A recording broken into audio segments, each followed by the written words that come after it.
It gives me real pleasure to invite you all for this second day session on understanding respiratory system, that is mainly on lungs, by the most popular upcoming faculty of our Samsthan, younger generation faculty of our Samsthan, Professor Chanchal Agarwalji from Calcutta. I'm very glad that you have shown tremendous response for this first day's program. This is second day's program. I think it will be over today on lungs and respiratory system. If it is not, we are not able to finish, means it will be extended to one more day, convenient to everybody. And as usual, let us start the program with meditation of 3 minutes, 3 times chanting of Om, and then the Samsthan prayer will chant, and then start the session.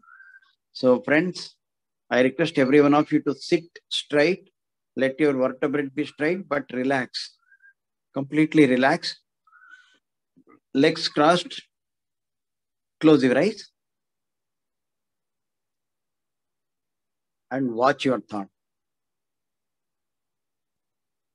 As you watch your thought drops. Frequency of mind, the state of mind will come down from beta to alpha.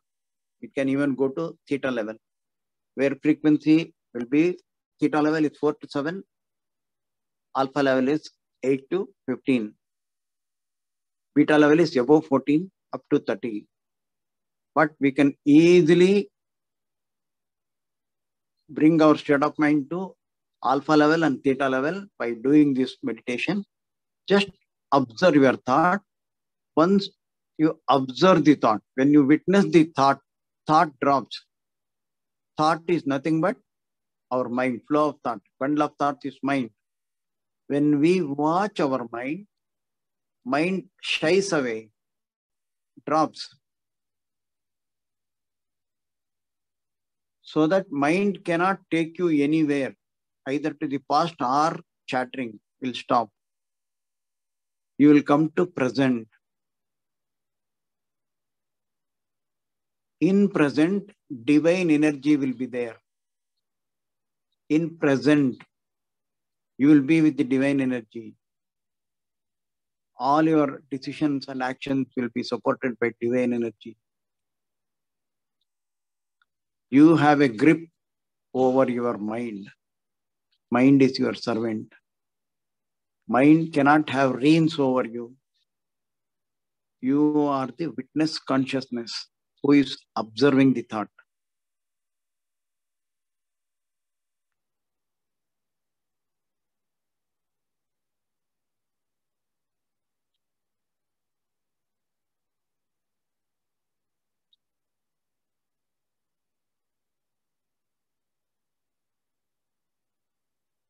Don't allow any thoughts to crop up.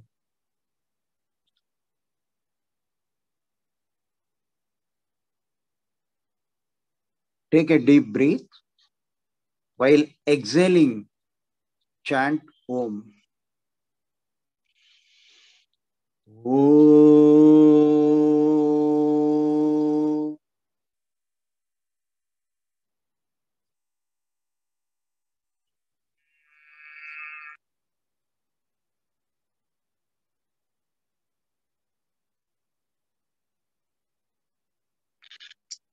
Om.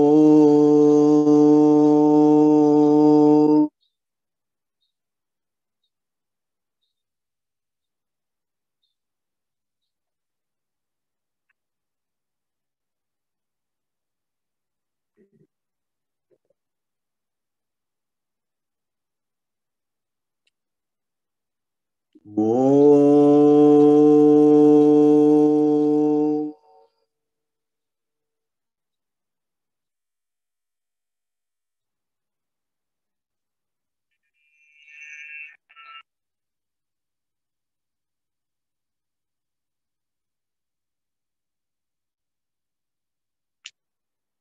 Now slowly open your eyes.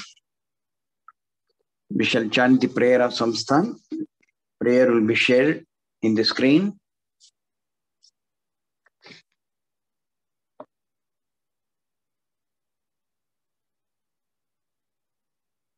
वह शक्ति हमें दो दयानी दे, कर्तव्य मार्ग पर डट जावे, पर सेवा पर उपकार में हम निज जीवन सफल बना जावे।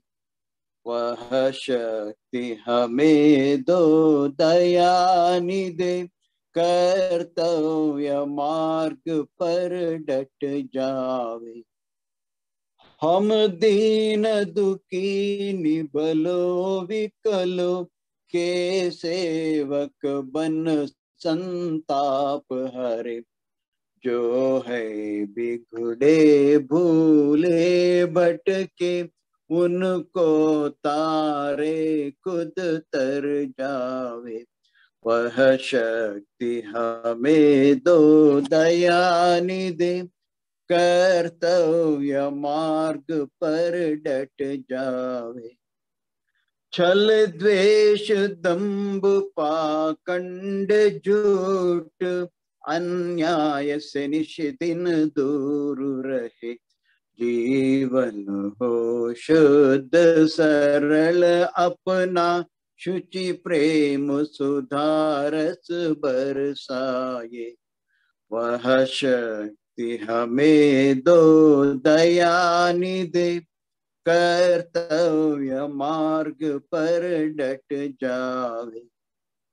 निज आन मान मर्यादा का प्रभु ध्यान रहे, अभिमान रहे, जिस देव भूमि में जन्म लिया, बलिदान उसी पर हो जावे। वह शक्ति हमें दो दयानी दे, कर्तव्य मार्ग पर डट जावे। Friends,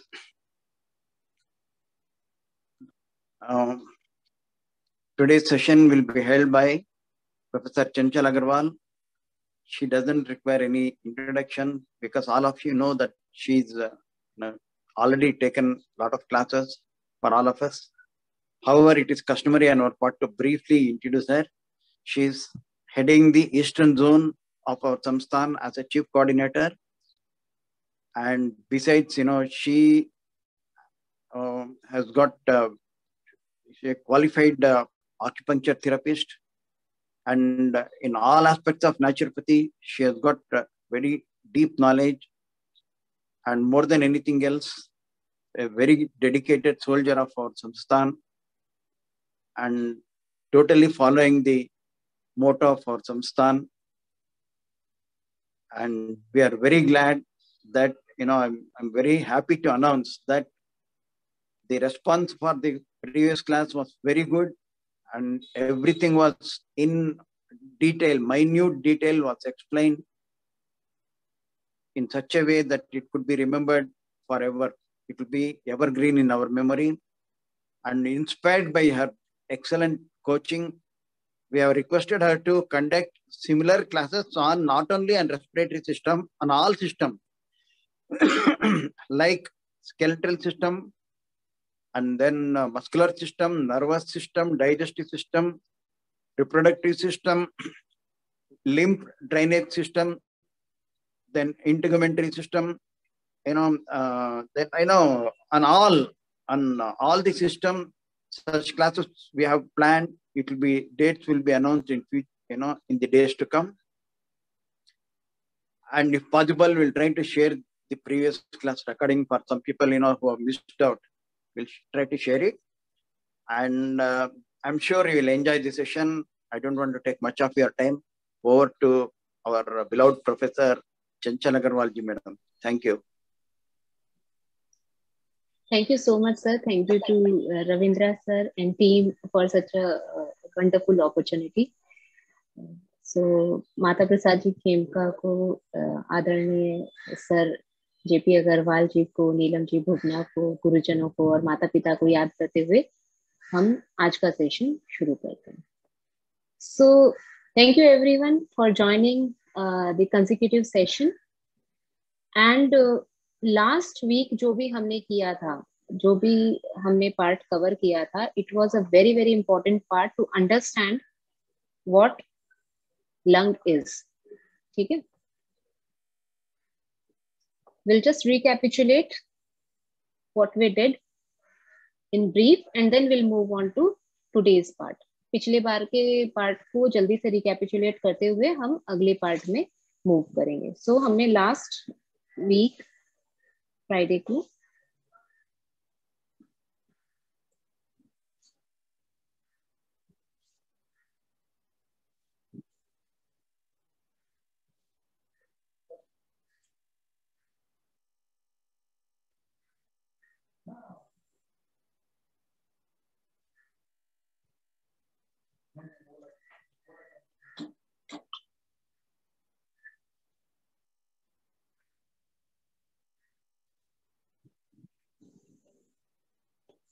इस पार्ट को शुरू किया था. सो व्हाट वी सॉ, हमने क्या देखा था? हमने सबसे पहले देखा to understand lungs we need to understand where are these lungs present. So हमने देखा कि this lung is actually present in a cavity. What is that cavity? This cavity is nothing but the thoracic cavity. ठीक है? So this is the thoracic cavity which we are talking about. और इसी thoracic cavity को समझने के लिए हमने body को दो पार्ट में डिवाइड कर लिया. एक सामने का पार्ट, the front part, और एक पीछे का part. And then we saw what different cavities are there in the dorsal and ventral part. ठीक है? इसके बाद हमने देखा कि the lungs which we talk about is not simple lung. खाली सिंपल एक लंग नहीं है, इसके संग में काफी और पार्ट्स जो हैं वो जुड़े हुए हैं. I'll show you each of it.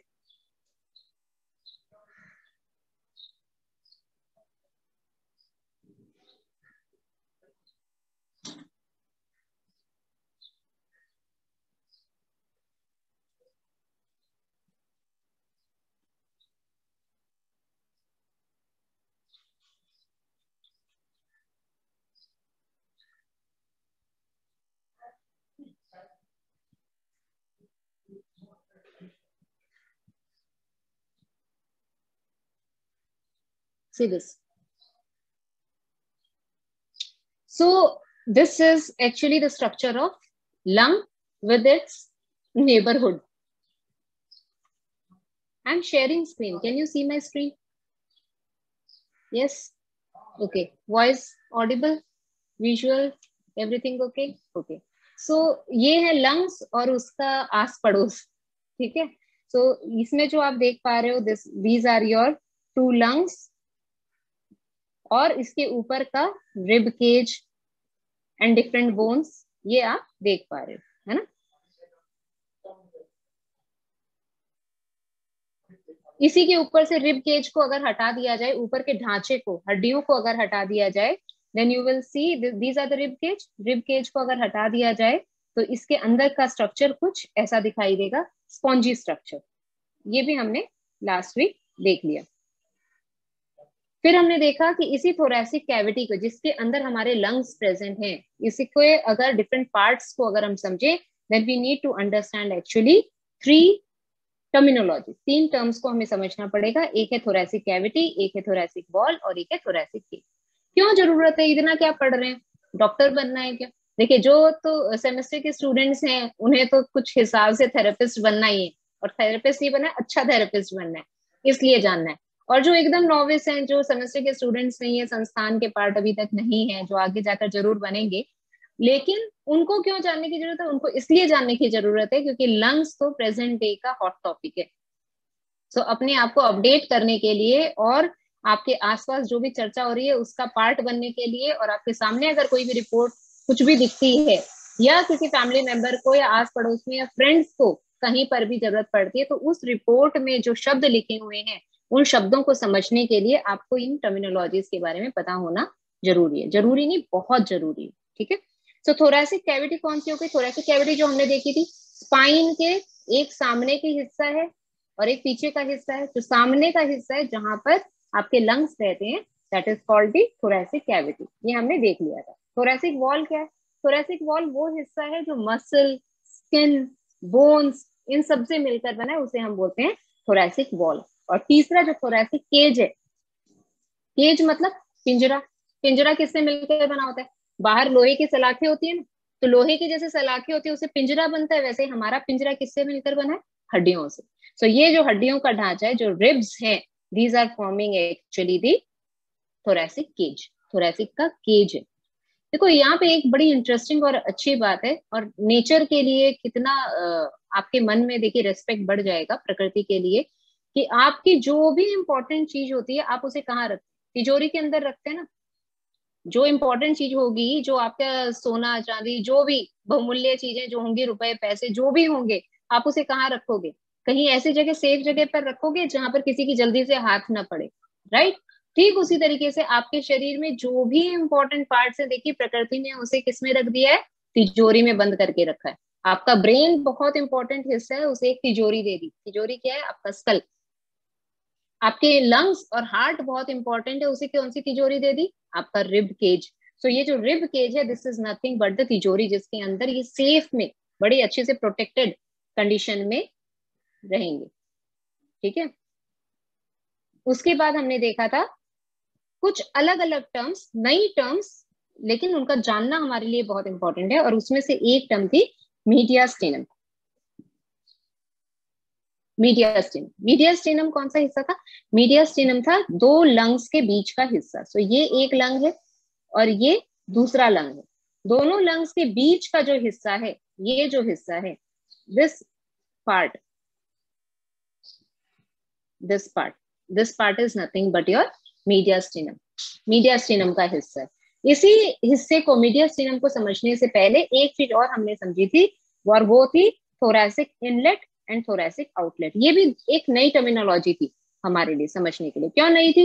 क्योंकि हमने हमेशा देखा है कि रिब केज प्रेजेंट है, थोरैसिक केज है, थोरैसिक कैविटी है, बट कभी ये सोचा ही नहीं कि इस केज की एक ऊपर की ओपनिंग और एक नीचे की ओपनिंग, ये देखिए, ये नीचे की ओपनिंग है और एक ऊपर की ओपनिंग है। तो जो ऊपर की ओपनिंग है उसे हम बोलते हैं थोरैसिक इनलेट, और जो नीचे की आउटलेट है, जहां से कोई चीज निकलेगी बाहर, उसे हमने क्या बोला? Thoracic outlet. सो एक ऊपर की, और ऊपर वाले में भी देखो डिस्टेंस कितना है, यहाँ का, यहाँ से यहाँ तक का डिफरेंस कितना है? यहाँ से यहाँ तक है ऑलमोस्ट 10 सेंटीमीटर, 10 सेंटीमीटर की चौड़ाई है, और यहाँ से यहाँ तक का जो है ये ऑलमोस्ट 4 to 5 सेंटीमीटर। ठीक है।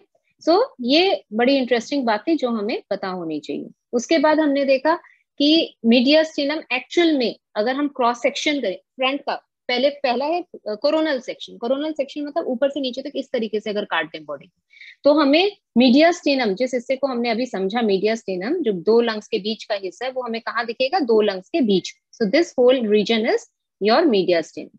फाइन।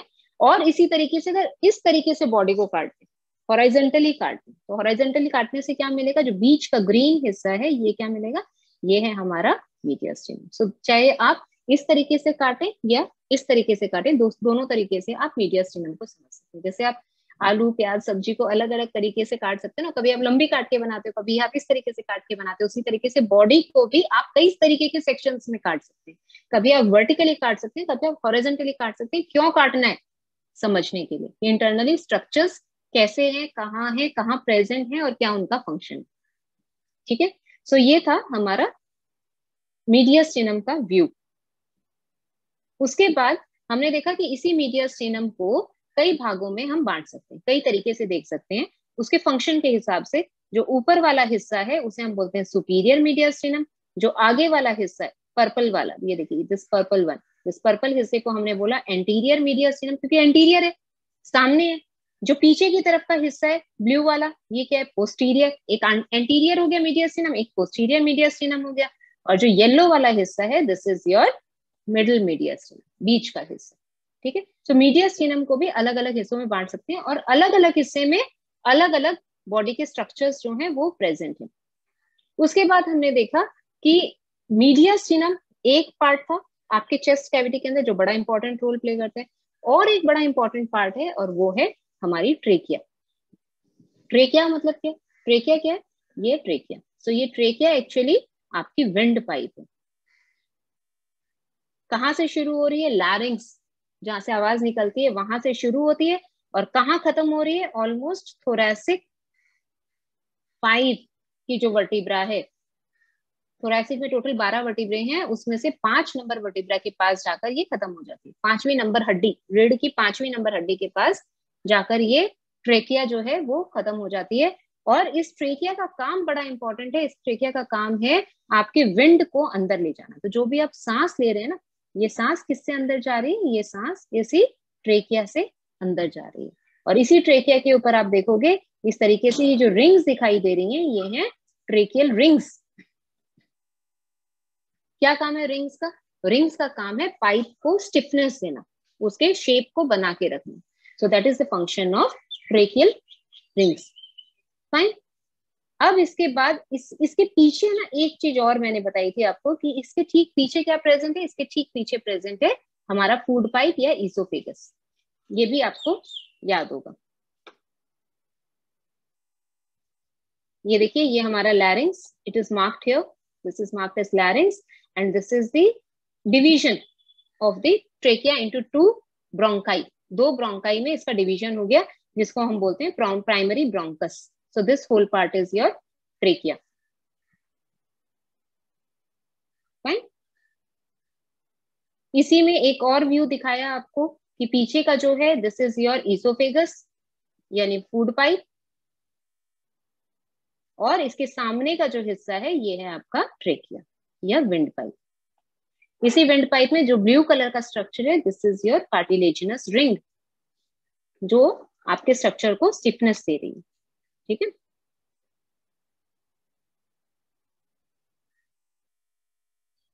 ये बड़ा अच्छा इंटरेस्टिंग स्ट्रक्चर था। What is this? This is your trachea which is branching into 2 bronchi. ऊपर से अगर ट्रेकिया के अंदर झांके, इस तरीके से अगर ऊपर से झांको, अंदर पाइप के अंदर झांकेंगे तो हमें 2 रस्ते दिखाई देंगे। ये 2 रस्ते कौन से हैं? ये 2 रस्ते हैं आपकी 2 ब्रोंकाई के। तो ऊपर का जो पाइप है, ये ऊपर का pipe, it is branching into 2। तो आप यहाँ पर देख रहे हैं तो आपको क्या दिखेगा? 2 छेद दिखाई देंगे ना, और बीच का डिवीजन दिखाई देगा। तो वही दिख रहा है, बीच का डिवीजन और इसके अंदर जाते हुए 2 छेद। सो this is actually the wind का पाइप और उसे निकलने वाले 2 रास्ते। Now this is very very interesting. ये बहुत इंटरेस्टिंग है क्योंकि हमने हमेशा ये समझा है कि जो विंड का पाइप है, जो हमारी सांस की नली है, ये सांस की नली आगे जाकर 2 ब्रांच में बढ़ जाती है और यहीं पर ही हमारे लंग्स प्रेजेंट है, ये हमें पता है। लेकिन कभी हमने ये नहीं समझा कि ये जो रास्ता है, जो ब्रोंकाई अंदर घुस रहा है, इसको हम बोलते हैं bronchi. This is called bronchi. ये जो ब्रोंकाई अंदर घुस रहा है उसकी कितनी डिटेल होगी? तो कितनी डिटेल है? ये जो ब्रोंकाई है वो 8 तरीके से डिवाइडेड है, इसके 8 डिविजन है। ऐसा नहीं है कहीं पर भी कुछ भी हो गया। तो कितना कितना कैलकुलेटेड डिवीजन है प्रकृति का। देखिए कि पहला जो ट्रेकिया है, ये ट्रेकिया पहली जो ब्रांचिंग करेगी उसको बताया कि this is primary bronchus. Primary bronchus divide करके बना रहा है secondary bronchus, secondary bronchus tertiary bronchus में, टर्शियरी ब्रोंकस टर्मिनल ब्रोंक्यूल में, then respiratory bronchiole, then pulmonary lobule, alveoli, बीच में आता है आपका atria. Atria, what is atria? I'll show you that also. So that is also a part of your bronchi, bronchioles के part हैं। See this? So जो tertiary था उसके बाद में respiratory, respiratory के बाद देखिए respiratory, this is respiratory bronchiole है ना, ये वाला जो part है ये respiratory bronchiole। फिर respiratory bronchiole divide करके क्या बना रहा है? आपकी alveolar duct। These two are alveolar duct। और यही alveolar duct अंदर जाकर देखिए फाइन से भी फाइन, कितना फाइन आप कर सकते हैं। सो इस फाइन स्ट्रक्चर को हम बोलते हैं एट्रियम। क्या बोलते हैं? एट्रियम। और इसी के ऊपर आपके अंगूर के गुच्छे की तरह छोटे छोटे बंच जो हैं वो प्रेजेंट है, जिन्हें हम बोलते हैं एल्वियोलस। सो एल्वियोलस में घुसने से पहले ब्रोंकाई जो है इतनी बार इतने तरीके से डिवाइड करती है, and that is fixed with every person, every individual. हर व्यक्ति के अंदर इतनी बार डिवीजन होगा। इररेस्पेक्टिव ऑफ कास्ट, क्रीड, किसी भी तरीके से, किसी भी धर्म जाति के हिसाब से देख लीजिए, सबकी स्ट्रक्चर सेम ही मिलेगी। ठीक है, so this was one. Now अगर एल्वियोली को अगर हम ध्यान से देखें, इस पार्ट को देखिएगा, ये बड़ा इंटरेस्टिंग पार्ट है। एल्वियोली को अगर ध्यान से देखें तो जिस लंग के लिए हम बोलते हैं, लंग का काम क्या है? लंग का काम क्या है? लंग का काम है सांस लेना और सांस छोड़ना। हम क्या बोलते हैं? ऑक्सीजन लेना और ऑक्सीजन, कार्बन डाइऑक्साइड छोड़ना, यही बोलते हैं ना। आज के बाद ऐसे नहीं बोलेंगे कि ऑक्सीजन लेते हैं कार्बन डाइऑक्साइड छोड़ते हैं। क्यों? क्योंकि नाक के पास कोई फिल्टर तो लगा हुआ नहीं है कि सिर्फ ऑक्सीजन को अंदर ले ले और उसमें से छान कर सिर्फ कार्बन डाइऑक्साइड को बाहर निकाल दे। जब आप सांस लेते हो, गहरी सांस लो, जो आपने गहरी सांस ली तो पूरी की पूरी हवा जो बाहर प्रेजेंट है वो सारी हवा ही तो अंदर जा रही है।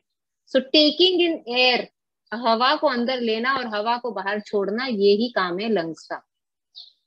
और जिस हवा को आप अंदर लेते हो उस हवा में से ऑक्सीजन को खींच लेना और उसके अंदर अपनी एक्स्ट्रा कार्बन डाइऑक्साइड को छोड़ देना, ये लंग्स का एक्स्ट्रा काम, एक्स्ट्रा एफर्ट है। ठीक है, सो सांस लेना और सांस छोड़ना, breathing in and exhaling out is the function of lungs. और उसी में से जब ये हवा ऊपर से, ये देखिए आप देख पा रहे हो, इसके अंदर एक छेद है, तो इस छेद के अंदर जब हवा घुसती है, जो एयर अंदर घुस रही है, this air when passes through the tube, it goes to the branches which we have already seen, the bronchi, primary bronchi, secondary, tertiary, इस तरीके से ये सब डिविजन्स होते हुए जब अल्टीमेटली आपके अंगूर के गुच्छों में ये जब घुसती है, यानी एल्वियोली में जाती है, इस एल्वियोली में जाने के बाद क्या होता है, ये सांस लेना और सांस छोड़ने की प्रक्रिया में देखिए कितना कॉम्प्लिकेटेड प्रोसेस आगे बढ़ता है। हर एक गुच्छे में, if I show you, this is your single alveoli, अंगूर के गुच्छे में से एक दाना निकालकर आपके सामने रख दिया। ठीक है, सो हवा कहाँ जा रही है? हवा तो इसके अंदर भी जा रही है, इसके अंदर जा रही है ना। हर अंगूर के गुच्छा अंदर से हॉलो है, सो उस हॉलो स्ट्रक्चर के अंदर आपकी हवा आ गई। अब इसी अंगूर के गुच्छे के ऊपर ब्लड की वेसल्स हैं, ये सब ब्लड की वेसल्स हैं। ठीक है, और हर एक ब्लड वेसल का कनेक्शन है इस एल्वियोली से, इस लंग के सबसे स्मॉलेस्ट पार्ट से। तो जो हवा अंदर गई, जो एयर अंदर घुस रही है, जो हवा यहाँ पे अंदर घुसी है, उसका कनेक्शन भी आपकी ब्लड की कैपिलरी, ब्लड वेसल को हम क्या बोलेंगे? ब्लड की capillary. So this blood capillary, ये देखिए, दिस इज ब्लड की कैपिलरी और ये है आपका लंग का एल्वियोली। इन दोनों के बीच में एक्सचेंज होता है, इन दोनों के बीच में एक्सचेंज ऑफ गैसेस है। अब यहाँ पर जो ऑक्सीजन थी, ये जो ऑक्सीजन यहाँ थी, ये ऑक्सीजन कहाँ चली जाएगी? ये ब्लड के अंदर आ जाएगी। ठीक है, और ब्लड के अंदर जो कार्बन डाइऑक्साइड थी वो ब्लड के वेसल के अंदर से वापस इसके अंदर आ जाएगी। आप सब्जी वाले के पास जाते हो, आप रुपए देते हो और बदले में सब्जी ले लेते हो, यही करते हो ना। आपने कुछ दिया और उसके बदले में कुछ ले लिया। ठीक वैसे ही जो आपकी एल्वियोली के अंदर में ऑक्सीजन थी, हवा के अंदर जो एक्स्ट्रा ऑक्सीजन थी, वो आपके ब्लड के अंदर चली जाती है और ब्लड के अंदर जो कार्बन डाइऑक्साइड है वो आपकी एल्वियोली में आ जाती है। और यहीं से जब आप एक्सहेल करते हो, सांस छोड़ते हो, आपने सांस छोड़ी तो उसके संग में वो कार्बन डाइऑक्साइड भी आपके वापस ट्रेकिया और फिर नोज, नॉस्ट्रिल्स के थ्रू बाहर निकल जाती है।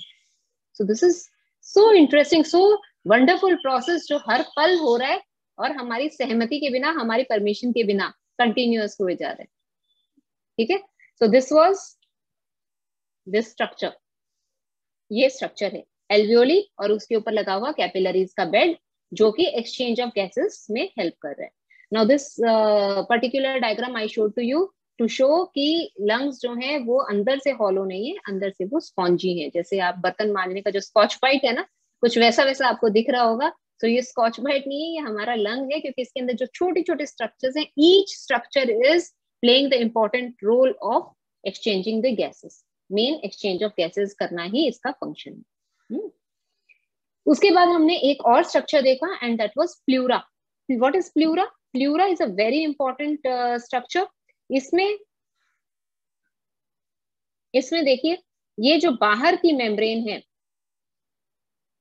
इसे हम बोलते हैं आउटर प्लूरा, और जो अंदर की मेम्ब्रेन है इसे हम बोलते हैं inner pleura. So what is this outer pleura और इनर प्लूरा? ये दो आपने सब्जी ली और सब्जी वाले से पैकेट में डलवा ली, ठीक है, और पैकेट के अंदर डलवा कर आपने बोला इसके अंदर इसको एक और डबल पैकेट कर दीजिए। सो एक पैकेट थी और उसके बाहर एक और पैकेट हो गई। ठीक उसी तरीके से आपके लंग है, लंग के बाहर एक पैकेट है और इसी पैकेट के बाहर एक और पैकेट है। So there are two packets, two coverings here. One is outer pleura which is actually called, one which is close to the lung is called visceral pleura because it is close to viscera, ठीक है, and the outer pleura. So ये दो covering जो है ये बड़ा important function play करती है to protect the lung, because इन दोनों के बीच में कुछ फ्लूइड जैसा चिकना पदार्थ प्रेजेंट है which is avoiding the friction. बाहर से फ्रिक्शन से बचाने के लिए ये फ्लूइड यहाँ पर हमेशा प्रेजेंट रहता है एंड दैट इज नॉर्मल। यहाँ पर फ्लूइड का होना एबनॉर्मल नहीं है। अभी हम समझेंगे कि किस तरीके से इसे एबनॉर्मल और नॉर्मल के तरीके से हम देख सकते हैं, but this fluid, presence of this fluid is very very important and this is protecting the lungs from external injury, बाहर से होने वाले इंजरी से बचाते हैं। फिर हमने देखा कि लंग्स के अलग अलग लोब कर सकते हैं, राइट लंग और लेफ्ट लंग। राइट लंग के कितने लोब हैं? राइट लंग बड़ा है या लेफ्ट लंग बड़ा है? राइट लंग ज्यादा बड़ा है, ठीक है, इसके 3 लोब हैं। और लेफ्ट लंग जो है वो कंपैरेटिवली थोड़ा छोटा है क्योंकि यहाँ पर हार्ट प्रेजेंट है। सो हार्ट की प्रेजेंस के कारण यहाँ पर जिसका स्ट्रक्चर जो है थोड़ा सा छोटा है। So you have 3 lobes here in the right lung and 2 lobes in the left lung. ये हमने देख लिया था। So this was all about last week ka part. Today we'll start with a new part and that is very very important और ये है हमारा diseases which are related to lungs.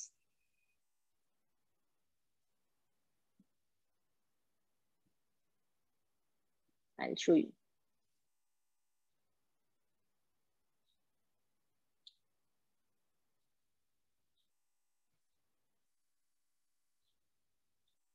So first disease which we will discuss about is which is related to bronchi.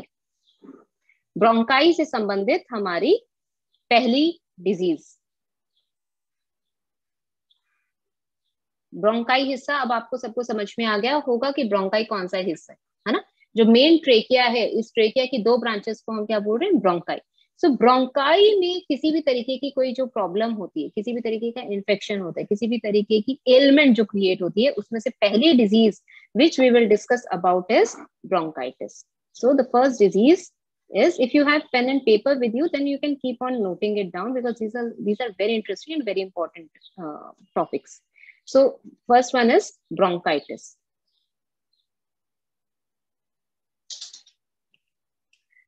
What is bronchitis? Bronchitis क्या? देखिए 2 शब्द हैं यहाँ पर, एक है ब्रोंकाई और एक है आइटिस। यानी ब्रोंकाई में अगर किसी तरीके की आइटिस हो जाए then we call it bronchitis. यानी ब्रोंकाई में किसी तरीके का इन्फेक्शन एंड इन्फ्लामेशन हो जाए। सो जो ब्रोंकाई आपने देखी थी, ये जो ब्रोंकाई है,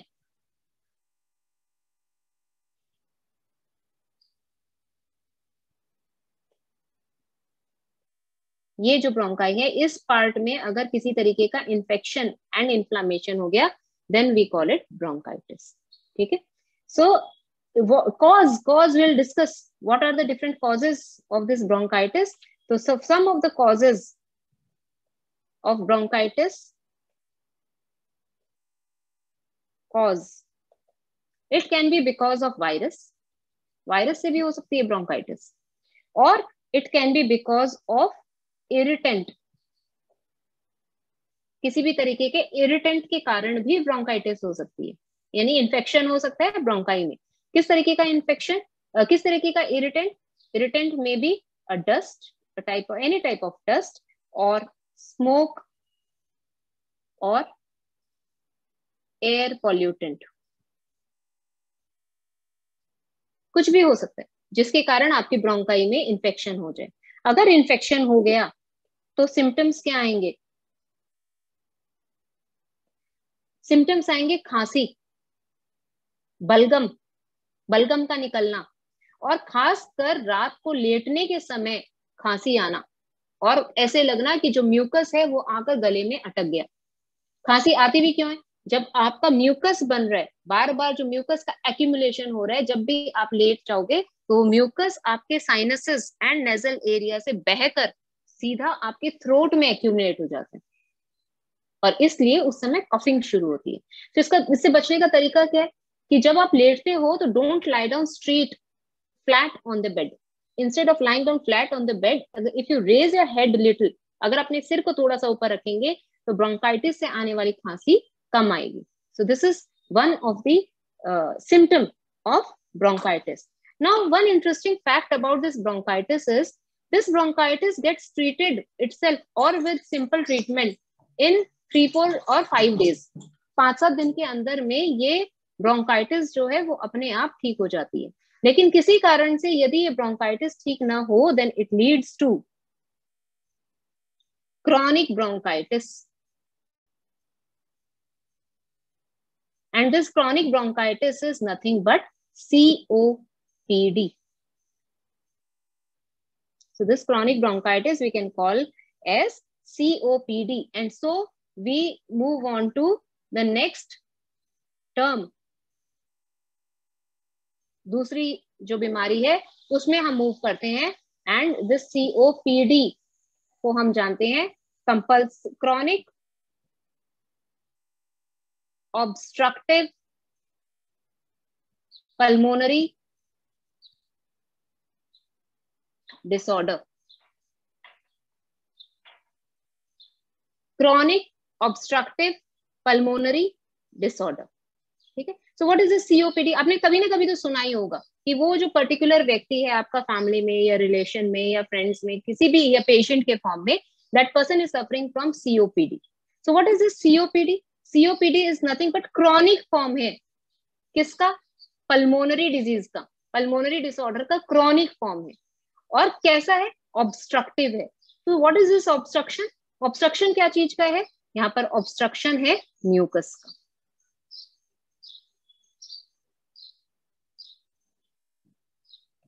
Mucus का। So where is this mucus obstructing the pathway? This mucus is obstructing the pathway in the bronchi. So bronchi में अगर mucus भर गई है, so in long term it leads to COPD. And this COPD is an umbrella term. What is the meaning of umbrella term? Umbrella term का मतलब है COPD के अंदर बहुत सारी बीमारियां आती हैं जिसे आप COPD में कंसिडर कर सकते हैं। एग्जाम्पल के तौर पर chronic bronchitis, जैसे अभी अभी हमने देखा chronic bronchitis, that chronic bronchitis is a part of COPD. Emphysema जिसे हम देखेंगे, it is a part of COPD. COPD के अंदर ही आती है emphysema की प्रॉब्लम। chronic asthma अगर हो गया, COPD. So COPD एक जनरल टर्म है जो आप उन सब बीमारियों के लिए बोल सकते हैं जो कि chronic हो गई। pulmonary related chronic disorders को आप बोलोगे COPD. Now तो जबकि मैं एस्मा में इस बात को बताऊंगी, फिर भी मैं आपको पहले से भी बताती हूँ इस बात को। What is the difference between your COPD and asthma? Symptoms similar ही आएंगे क्योंकि एस्मा के सिम्टम्स भी वही आएंगे, कफ होना, बलगम होना, छाती में खिंचाव होना, अनइजीनेस लगना, वीजिंग साउंड होना, ये सारे सिम्टम्स आएंगे। लेकिन दोनों में डिफरेंस क्या है? एस्मा में यदि आप मॉडर्न मेडिसिन के हिसाब से पफ लेते हैं, पफ अगर पेशेंट को दिया जाता है तो उससे आराम हो जाता है, लेकिन सीओपीडी में नहीं होता है। सीओपीडी में पफ का कोई रोल ही नहीं है। It's a chronic disorder.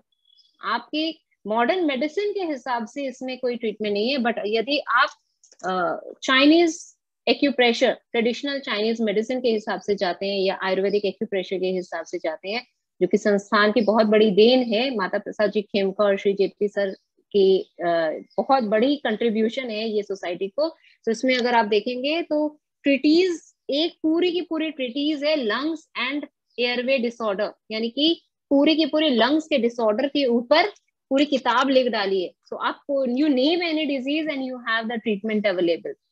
So in modern medicine COPD and asthma is differentiated by the use of cough.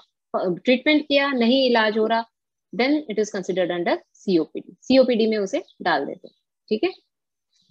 This is your treaties 12. So this was about COPD. Now I'll show you one very beautiful picture related to both bronchitis and see this. This is a very nice picture which is demonstrating bronchitis. So this is your trachea and उसे निकलने वाली branches. अब इसी branches में देखिए एक branch को यहाँ highlight करके दिखाया, बाहर निकाल के दिखाया. So trachea में problem नहीं है, ब्रोंकियोल में प्रॉब्लम नहीं है, ब्रोंकाई में प्रॉब्लम है। ब्रोंकाई में क्या हुआ है, ये जो इसका पाइप है, इस पाइप के अंदर देखिए थोड़ा सा इन्फ्लामेशन हो गया। जितनी मोटी इसकी वॉल होनी चाहिए थी, जितनी देखिए यहाँ पर जो वॉल की थिकनेस है और यहाँ पर जो वॉल की थिकनेस है, इसमें डिफरेंस लग रहा होगा। सोजन आ गई है ना अंदर में, वेसल के अंदर में सोजन आ गई है और वेसल के अंदर में म्यूकस भी जमा हो गया, लेकिन ये म्यूकस अभी इतना गहरा या इतना डेप्थ में नहीं है कि इसका ट्रीटमेंट ना हो सके। So that initial stage is your bronchitis, bronchi का infection. I will show you one more picture which is also a very beautiful picture. This is with COPD. Reason almost similar है, inflammation है, infection है। इसमें देखिए normal bronchial tube आपको दिख रही होगी, you can see the normal bronchial tube, है ना, ये दिख रही है आपको normal bronchial tube, and you can see the healthy alveoli also, normal alveoli भी आपको दिखाई दे रही है। इसमें ब्रोंकियल ट्यूब जो है वो कैसी है, देखिए अंदर में वापस इसके अंदर इस तरीके का स्ट्रक्चर आपको दिख रहा है, बिकॉज यहाँ पर इन्फ्लामेशन हो गया है और इसी इन्फ्लामेशन के संग यहाँ पर आपको म्यूकस भी दिखाई दे रहा है कि इसके अंदर जो है वो म्यूकस भरा हुआ है, right. So this is your bronchial tube with bronchitis, and along with that you can see alveoli with COPD, क्योंकि इस alveoli के अंदर भी आप देख पा रहे हो कुछ ना कुछ mucus like substance जो है वो भरा हुआ है। So this is your case of COPD.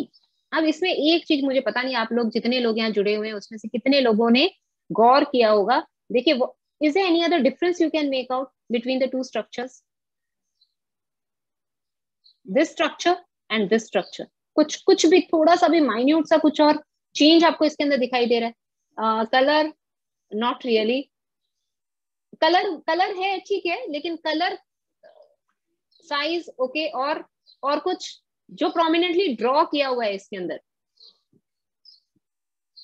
Mucus तो बोल दिया ना, सूजा हुआ है, क्या सूजा हुआ है?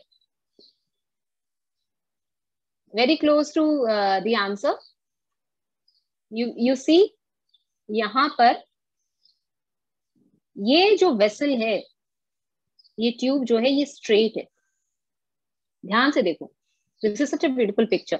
जबकि यहां पर ऐसे लग रहा है कि उसके ऊपर टाइट रबर बैंड बांध दिया, लग रहा है, दिखाई दे रहा है यहाँ पे, ये देखो दोनों में डिफरेंस देखो।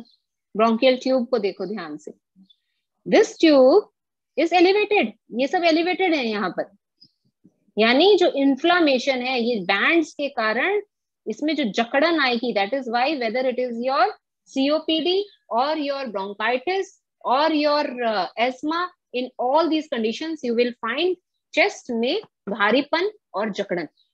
ये जकड़न आती क्यों है? ये जकड़न इसीलिए आती because there is inflammation in the tube, and this is so very clear in the picture. Clear में ये पिक्चर में ये बड़ी अच्छे से दिखाई दे रहा है, ठीक है।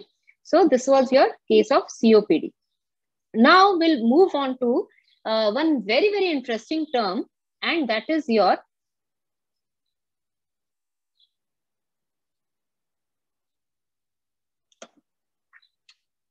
we call it bronchiolitis। Bronchiolitis. एक हमने देखा ब्रोंकाइटिस, देखो इसका मुझे नहीं पता आप में से कितने लोगों ने ये सुना होगा वर्ड, बट ब्रोंकियोल्स, ब्रोंकाई में जब इन्फेक्शन एंड इन्फ्लामेशन हुआ वी कॉल इट ब्रोंकाइटिस, लेकिन अगर ब्रोंकियोल्स में हो गया then we call it bronchiolitis. Simple है। I show you very beautiful picture जहां पर ये बहुत क्लियर हो जाएगा आपको कि what is the difference between bronchitis and bronchiolitis. See this, so यदि ये ब्रोंकाई में हो रहा है then we call it bronchitis. This is bronchi, है ना, ये ब्रोंकाई है दोनों ही.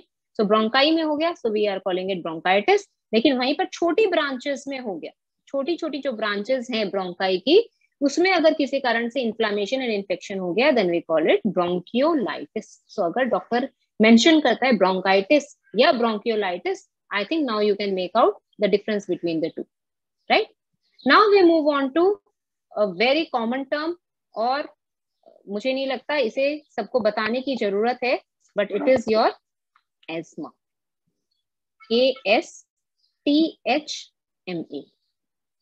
एस्थमा नहीं बोलेंगे, अस्थमा नहीं बोलेंगे, एस्मा. TH जो है वो साइलेंट है.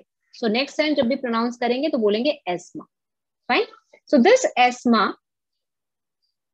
Is also called bronchial ESMA. इसे ही हम इन जनरल टर्म के तौर पर ब्रोंकियल एस्मा के नाम से भी जानते हैं.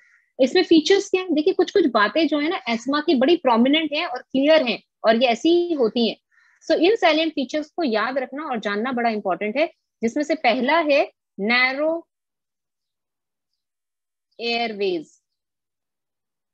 जो जहां से हवा जा रही है वो एयरवे जो है वो नैरो, संकरा हो जाता है. दूसरा एक्स्ट्रा म्यूकस. जिस भी व्यक्ति को एस्मा की प्रॉब्लम है, whoever has asthmatic asthma की problem, that person has a lot of mucus accumulation in the chest area में and airways में mucus जो है वो बढ़ जाएगा. तीसरा कफिंग. सिम्टम्स क्या आएंगे? कॉफिंग के, वीजिंग साउंड के, चेस्ट टाइटनेस के. और कोई सिम्टम? और कोई symptom?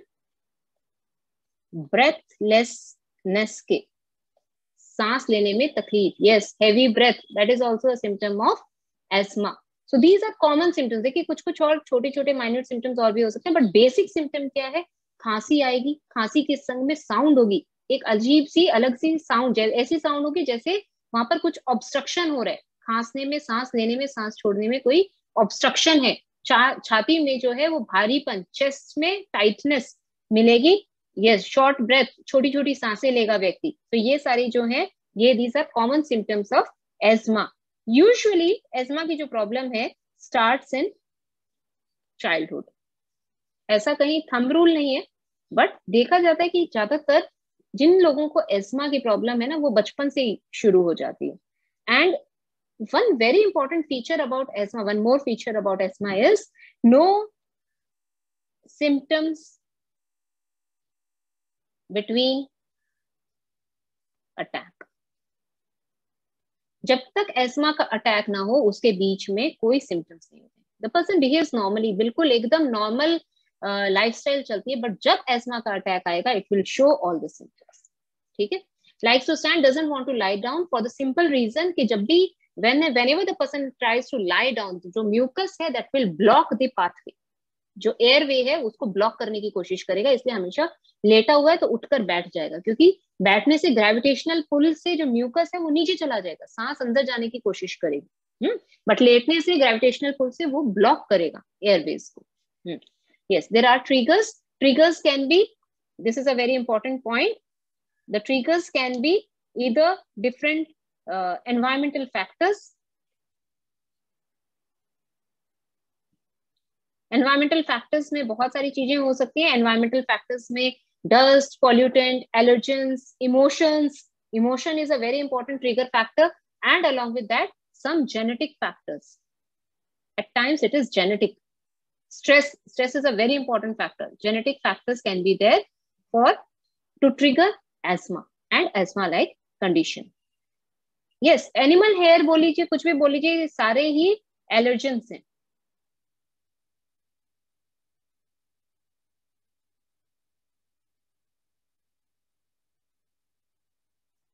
So this is a data from WHO. WHO का डेटा है 235 million people suffer from ESMA.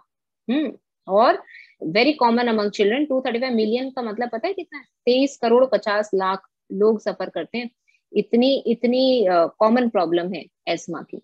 And I'll show you one more picture, which is a very nice picture.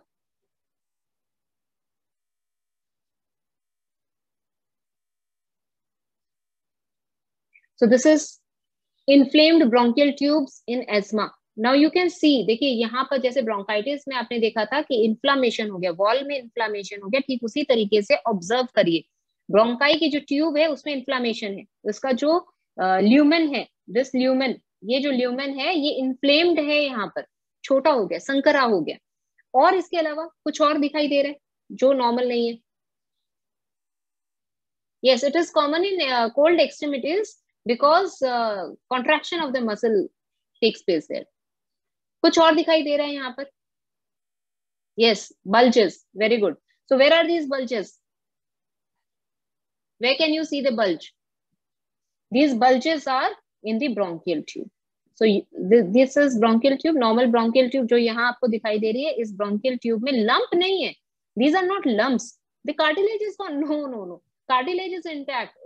The bronchial tube is intact, but there are bulges, and these bulges are because of the tightening और आपकी जो इसके ऊपर जो muscle का जो fibre है, उस मसल के फाइबर में कंस्ट्रिक्शन, टाइटनेस आ गई, स्वेलिंग, इन्फ्लामेशन होने के कारण इट इज एज इफ आपने ट्यूब के ऊपर टाइट से रबर बैंड बांध दिया। अगर इतने टाइट से आपने रबर बैंड बांध दिया तो बीच बीच में आपको बल्जेस तो दिखाई देंगे, और बल्जेस होने के कारण और टाइटनेस होने के कारण एयर का पैसेज जो है, जो ऑलरेडी नैरो था और नैरो हो गया, and that is why the person feels tightness in the chest. Breathing में तकलीफ होना, छाती में भारीपन लगना, ये सारे जो सिम्टम्स हैं इसी कारण से एस्मा में आते हैं। ठीक है, सो I'll show you one more picture that is also very nice picture. See this. So it is also a similar picture where the lumen, यानी अंदर की वेसल के अंदर की जो ल्यूमेन है आप देखिए वो कम हो गई, उसमें स्वेलिंग आ गई और उसके अंदर म्यूकस का एक्यूमुलेशन हो गया। और यहाँ पर भी जो स्मूथ मसल्स हैं, ये जो बैंड्स हैं, इन बैंड्स की टाइटनिंग के कारण ये जो एलिवेशन आप जिसे लंप बता रहे हैं ना, ये लंप जो है ये क्रिएट हो। So this is actually tightening, creating the tightening of the chest. Okay. Now the next disease which we will discuss about is, this is a new term to you, but note it down if you have paper and pen with you, and it is called bronchiectasis. Bronchiectasis. What is this bronchiectasis? Bronchiectasis का मतलब है, simple words में अगर आप जानना चाहते हैं, so this is called the bronchial tubes of lungs permanently damaged. ठीक है, तो लंग्स की जो ब्रोंकियल ट्यूब हैं, इन ट्यूब्स का परमानेंटली डैमेज हो जाना, इसे ही हम बोलते हैं bronchiectasis. It's a new term, but it is related to bronchi. Bronchi से संबंधित it is a new term. We are not discussing pulmonary fibrosis right now because we have not moved on to lungs, we are in the bronchi part. एक एक करके अंदर जा रहे हैं, अभी ब्रोंकाई से संबंधित डिजीज देख रहे हैं, फिर हम अंदर आएंगे तब हम लंग से संबंधित डिजीजेस देखेंगे। सो ब्रोंकिएक्टासिस इज ब्रोंकियल ट्यूब्स का डैमेज हो जाना, परमानेंटली डैमेज हो जाना। So what is the cause, किस लिए डैमेज हो जाएंगे परमानेंटली, वो भी जिसका इरिवर्सिबल माना जाता है।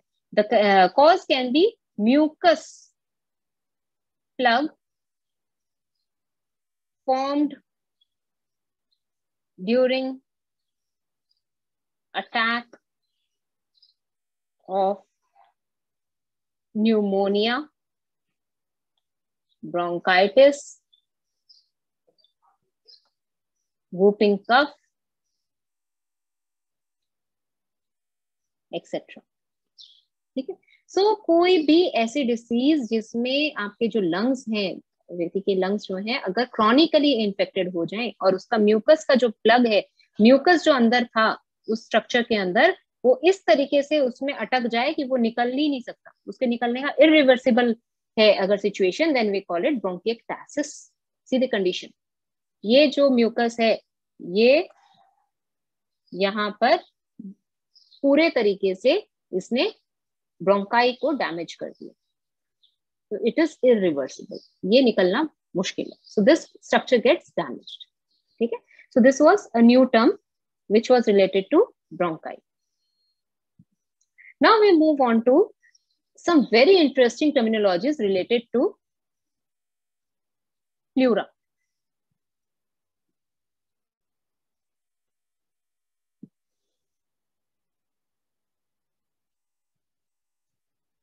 ब्रोंकाई से रिलेटेड हमने कौन कौन सा देखा? ब्रोंकाइटिस देखा, और एस्मा देखा, और सीओपीडी देखा, और ब्रोंकिक्टासिस देखा, और कुछ देखा था? Yes, bronchiolitis. ठीक है, ब्रोंक्यूल्स में इंफेक्शन एंड इन्फ्लामेशन. सो हमने 5 डिजीजेस जो हैं वो हमने देखी. Yes, asthma we discuss. So 5 diseases हमने देखी ब्रोंकाई से related. Now we are discussing pleura. Pleura यानी covering of the lungs. Now very important term and very common term which you must have come across many a times related to pleura. Any idea? सबसे ज्यादा हमने कौन सा सुना होगा? Yes, pleurisy. Spelling देखिए, pronounce हम तब अच्छे से कर पाएंगे जब हम उसकी स्पेलिंग भी ठीक जानेंगे, है ना. सो प्लूरा से रिलेटेड जो डिजीज हम डिस्कस करेंगे that is PLEURISY, pleurisy. Pleurisy. What is this pleurisy? देखिए, सुना तो सबने होगा कि प्लूरिसी हो गया, उस व्यक्ति को प्लूरिसी हो गई. What is this pleurisy? Pleurisy का मतलब है लंग्स की जो 2 कवरिंग, हमने जो 2 कवरिंग देखी, लंग के ऊपर एक कवरिंग है और एक चेस्ट कैविटी के पास एक कवरिंग है, और उन दोनों कवरिंग के बीच में फ्लूइड भरा रहता है which is protecting the lung. Right, ये देखा हमने प्लूरा से रिलेटेड. ये जो 2 कवरिंग है ये बिल्कुल स्मूथ, जैसे सिल्क का कपड़ा होता है ना, सिल्क के कपड़े की तरह दे फ्लोट ऑन ईच अदर. दोनों के ऊपर में दोनों एक दूसरे के संग में रहती, 2 सिल्क के कपड़े की तरह. लेकिन यही 2 सिल्क के कपड़े अगर if it starts behaving like sand paper, 2 sand paper which are rubbing on each other, now you can understand what tremendous pain the person would feel. आप सोच के देखो, 2 सैंड पेपर को कंटिन्यूअस अगर आप फ्रिक्शन करो तो चेस्ट में जो पेन होगा that is the pain of pleurisy. And that is why the person who suffers from pleurisy, अगर वो सांस रोक लेना तो उसके चेस्ट का पेन कम हो जाता है. क्यों? क्योंकि जितनी बार सांस ले रहा है सांस छोड़ रहा है, these 2 membranes are rubbing on each other. Every time it is rubbing on each other, it is creating pain. So once a person inhales and stops breathing, or exhales and stops breathing, the pain stops because the friction is not there. Fine, and that is pleurisy. So what happens in pleurisy? This pleurisy actually, it can be of 2 types. It can be dry and it can be wet. Dry का मतलब क्या है? Word से समझ में आ रहा है. Dry pleurisy यानी उसके अंदर फ्लूइड एक्यूमुलेशन बहुत ज्यादा नहीं है बट इन्फेक्शन है. बट वेट प्लूरिसी क्या है? वेट प्लूरिसी वो प्लूरिसी है जिसके अंदर कुछ ना कुछ फ्लूइड का एक्यूमुलेशन है, and because of this accumulation it is called wet pleurisy. I will show you a very beautiful picture that will give you imagination कि how this pleura looks like. And see this, one is your visceral pleura and other one is your parietal pleura or the thoracic pleura, जो thoracic cavity के पास में है ना. So visceral pleura is which is on the viscera, viscera the organ के जो करीब है. And you can see this, एक कवरिंग तो ये है, ये अंदर आपका क्या है? ये लंग दिखाई दे रहा है. वन लंग का राइट लंग का पार्ट दिखाई दे रहा है, एंड उसी के ऊपर आपको एक कवरिंग दिखाई दे रही है, झिल्ली, पतली सी झिल्ली. I don't know if you will like this example or not, but it is very much similar to कि आपने प्याज देखा है, अनियन, और उसके आप छिलका उतारते हो, और उस छिलका को उतारने के बाद उसके अंदर की तरफ एक पतली सी ट्रांसपेरेंट झिल्ली और होती है. Have you seen that? If you peel that off, it comes out very gently. Similarly, lung के ऊपर भी वो पतली सी झिल्ली है, एंड उस पतली सी झिल्ली के बाहर आपका प्याज का छिलका है, and in between the two it has little liquid which is preventing the friction. So this is the outer and this is the inner, and inside the inner you have the lung, and in between the two, यानी इन दोनों झिल्लियों के बीच में जो आपका fluid present है, that is preventing the friction. And if there is more accumulation of fluid here, or any type of fluid, the fluid can be pus, the fluid can be blood, the fluid can be your आपके serous fluid, कुछ भी हो सकता है, या आपका hydro fluid हो सकता है. So इस टाइप का कोई भी फ्लूइड का accumulation अगर होता है, then we call it pleurisy. ठीक है, I'll show you the diagram. It's a very beautiful diagram which shows pleurisy. See this. First, you see this picture, this particular picture. Leave rest others. Huh? So first में ये देखिए, ये क्या है? ये lung का पार्ट है. Lung के कवरिंग के ऊपर, ठीक ऊपर, लंग के ऊपर क्या है? Visceral pleura, and outermost क्या है? Parietal pleura. In between the visceral pleura and parietal pleura, you have the pleural space. And this pleural space has the fluid present in it. Now, because of some reasons, now see this picture. See this picture now. In this picture, you can see the inflamed pleura. This is one layer. This is another layer. But both are inflamed. The gap which was so much in between the two, पहले आप देख पा रहे हो कि दोनों के बीच में कितना gap है. Now it has reduced to the pink line. See the pink line now. कितना कम हो गया. So अगर space इतनी कम हो गई and इतना infection and inflammation है, so you can see the rough surface of the two layers which are moving on each other like sandpaper. So this is nothing but pleurisy. ठीक है. Now इसमें आपको, I'll show you one very beautiful picture. See this. In this pleurisy, the fluid or the substance which is present between the two layers, which is called pleural effusion. Pleural effusion. Okay? So this pleural effusion, if it is air, we call it pneumothorax. If it is blood, we call it hematothorax. If it is serous fluid, we call it hydrothorax. And if it is hemopneumothorax, यानी hemo मतलब your blood, pneumo मतलब your air, and thorax means in between the two layers. So अगर blood plus air दोनों यहाँ पर present हैं, then we call it hemopneumothorax. Now what is pneumothorax? Pneumothorax के बारे में पता है, आपने कभी न कभी सुना होगा. कभी आपने सुना है ऐसा कि रिब्स फ्रैक्चर हो गई, चेस्ट की जो रिब्स थी वो फ्रैक्चर हो गई, सुना है ऐसे? So रिब्स जब फ्रैक्चर होती है तो एक सबसे बड़ा डेंजर होता है उस रिब का टूट कर लंग्स में घुस जाना. ठीक है.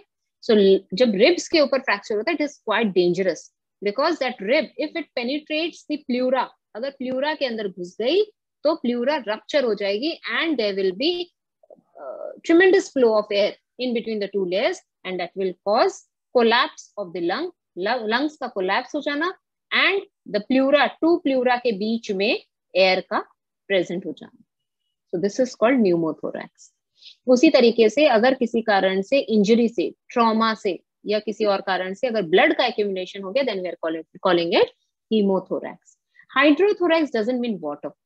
हाइड्रोथोरैक्स का मतलब होता है कि कुछ सीरम की तरह लाइट येलो कलर का फ्लूइड अगर एक्यूमुलेट हो जाए, जो कि सबसे कॉमन है लोगों में, सबसे ज्यादा पेशेंट्स में सबसे ज्यादा हाइड्रोथोरैक्स मिलता है. एंड इस हाइड्रोथोरैक्स को निकालने के लिए इंजेक्शन से उस फ्लूइड को सक आउट करके कई काफी ह्यूज अमाउंट में फ्लूइड का एक्यूमुलेशन हो जाता है at times and that fluid is taken out from the pleural cavity. I show you one picture. ये आपने कभी ना कभी किसी ने किसी का या तो सुना होगा या देखा होगा. This is the condition.